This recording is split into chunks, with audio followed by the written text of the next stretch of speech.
Salve, eu sou o Padre Francisco e essa é a meditação do Evangelho de hoje, 27 de setembro de 2020, 26º domingo do tempo comum.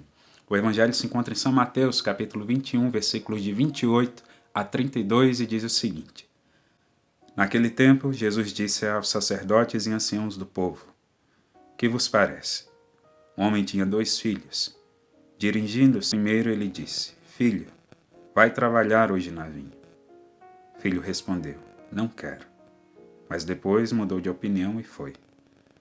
O pai dirigiu-se a outro filho e disse a mesma coisa. Este respondeu: Sim, senhor, eu vou. Mas não foi. Qual dos 2 fez a vontade do pai? Os sumos sacerdotes e anciãos do povo responderam: O primeiro. Então Jesus disse: Em verdade vos digo que os publicanos e as prostitutas vos precedem no reino de Deus. Porque João veio até vós num caminho de justiça e vós não acreditastes nele. Ao contrário, os publicanos e as prostitutas creram nele. Vós, porém, mesmo vendo isso, não vos arrependestes para crer nele. Assim seja. Amém. Queridos irmãos, o Evangelho de hoje trata de uma coisa que nos persegue, dada a nossa natureza inclinada ao pecado, a incoerência entre aquilo que nós prometemos a Deus e aquilo que realmente reflete na prática das nossas vidas. Geralmente nós queremos fazer muitas promessas a Deus, porque isso reflete o desejo da nossa alma de servi-lo com toda a generosidade, de servi-lo como Deus merece. Mas de fato, às vezes há um abismo entre aquilo que nós somos e aquilo que nós queremos ser para Deus. Então é preciso que, primeiro, estejamos muito perto de nosso Senhor Jesus Cristo para nos conhecermos. É Cristo quem mostra quem nós somos. E conhecendo quem nós somos, oferecer a Deus aquilo que está dentro das nossas possibilidades, mas nada menos do que isso.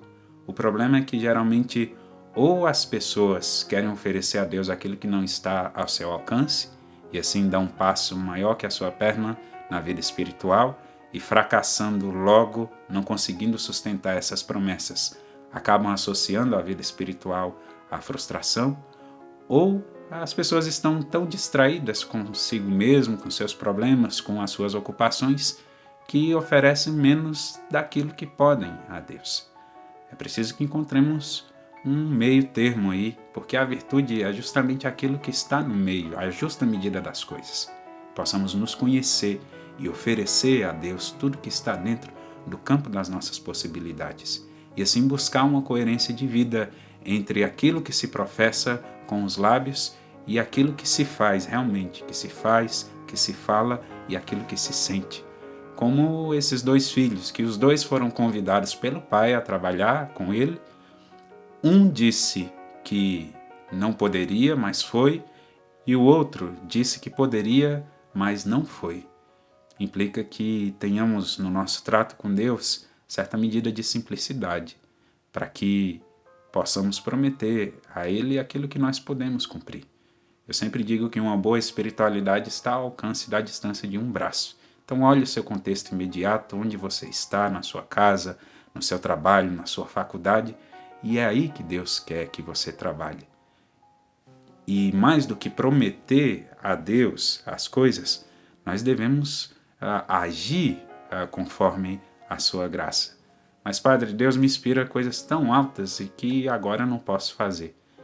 Mas para que você seja capaz de colocar em prática um dia inspirações elevadas, é preciso que você comece com coisas simples e concretas agora.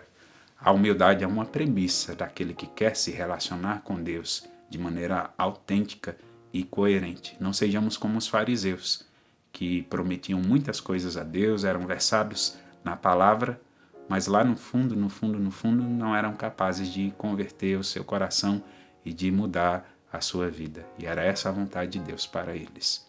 Que possamos ter essa coerência, esse perfeito acordo entre aquilo que vivemos nas aparências e aquilo que trazemos no nosso coração. E que, ouvindo a voz de Deus para trabalhar na sua vinha, possamos prometer sim, mas de maneira consciente, e mais do que prometer, levar a bom termo essas inspirações. A graça de Deus se antecipa a cada uma das nossas debilidades. Não tenhamos medo. Como diria Santa Teresinha do Menino Jesus, Deus não iria inspirar em nosso coração nada que não pudéssemos praticar e concretizar. Mas para isso dependemos da graça de Deus.